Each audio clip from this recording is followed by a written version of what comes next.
Hello everybody, welcome back to a brand new video, and today we're going to be doing the finale to the Supreme Court decision timeline.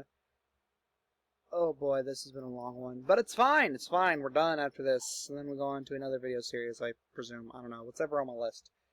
Let's take a look at the current Supreme Court.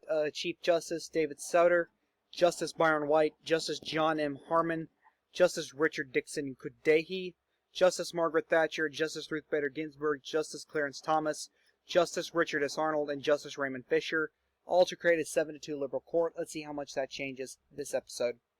Going on to 1988, we would have the 1998 U.S. Embassy bombings. The House would begin impeachment proceedings against Vice President Bill Clinton due to the Monica Lewinsky scandal, and Vice President Clinton would be impeached by the House 228 to 207. And Vice President Bill Clinton would be acquitted by the Senate by a vote of 45 to 55. You need 67 votes, and they are clearly not there. Going on to the 2000 election, Democrat Vice President Bill Clinton would defeat Republican Governor George Bush 272 to 265 to win re-election. He would barely win it. Going on to 2001, we would have the 9/11 attacks. President George II would veto Vice President Clinton's attempt at war.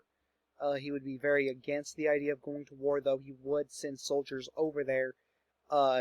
Not to, it would be a very toned down version of the War on Terror. There wouldn't be like, hey, let's bomb these places. No, they're just trying to find the people who are responsible, so on and so forth. In 2002, Associate Justice Byron White would pass away and would be replaced by Jeffrey R. Howard, who is pictured to the right, and President George II would sign the No Child Left Behind Act. 2003, there is nothing noteworthy. Going on to 2004, Justice Richard S. Arnold would pass away, and John Roberts would be appointed to replace him by the House, and President George II would ratify the 20th Amendment, which is same-sex marriage.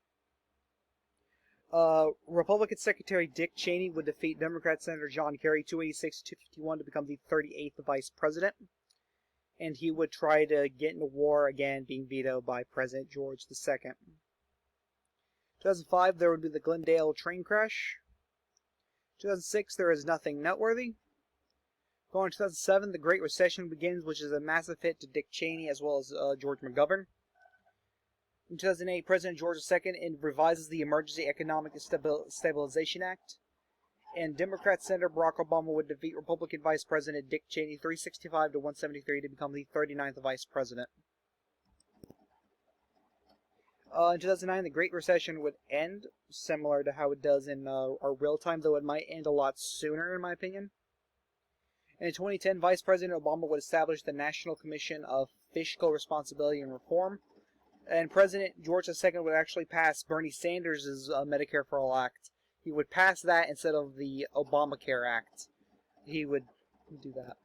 And President George II would pass the McGovern-Obama GOP tax compromise. In 2011, President George II would announce that Osama bin Laden has been assassinated, and the what little troops there were in the Middle East would come back to America, and President George II would pass the American Jobs Act.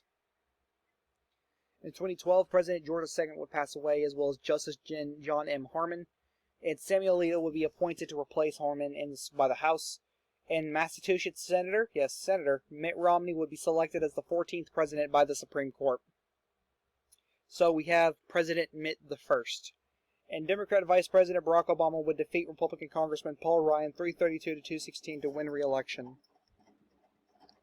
In 2013, Associate Justice Margaret Thatcher would pass away and is replaced by Deborah Ann Livingston. She's replaced to go to the Supreme Court by the House. The North Korea crisis would begin. The California prisoner hunger strike. The debt ceiling crisis.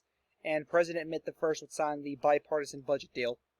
2014, there is nothing noteworthy. 2015, Associate Justice Richard Dixon Cudahy would pass away and would be replaced by Gregory Gare, or Gar, can't really know how to pronounce that. And President Mitt the First would enter the Trans-Pacific Partnership, and there would be the 2015 Utah floods.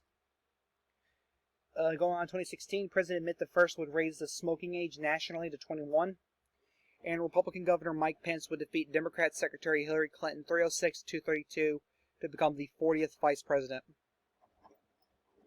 Going on 2017, President Mitt would veto a bill legalizing marijuana, as well as vetoing Vice President Pence's attempt to withdraw from the Trans-Pacific Partnership. 2018, we would experience the 2018 North American cold wave, which we all remember how that was. It was cold as hell. Going on 2019, the 2019 measles outbreak, as well as the 2019 El Paso shooting. Going on 2020, Ruth Bader Ginsburg would pass away, as well as Raymond Fisher, and they would be replaced by Scott Matheson Jr. and Sri Srinivasan. We would also experience the race riots, the COVID-19 outbreak, the Persian Gulf crisis, and then Democrat Senator Joe Biden would defeat Republican Vice President Mike Pence 306 to 232 to become the 41st Vice President. And then in 2021, there's nothing noteworthy so far, though we were only halfway through the year. Here is the current Supreme Court.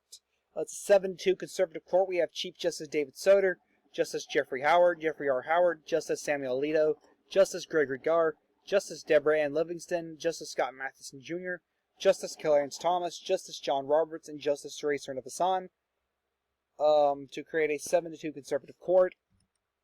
Thank you guys so much for watching. Remember to go follow my Twitter at Chaotic Politics. This is the Chaotic One saying peace.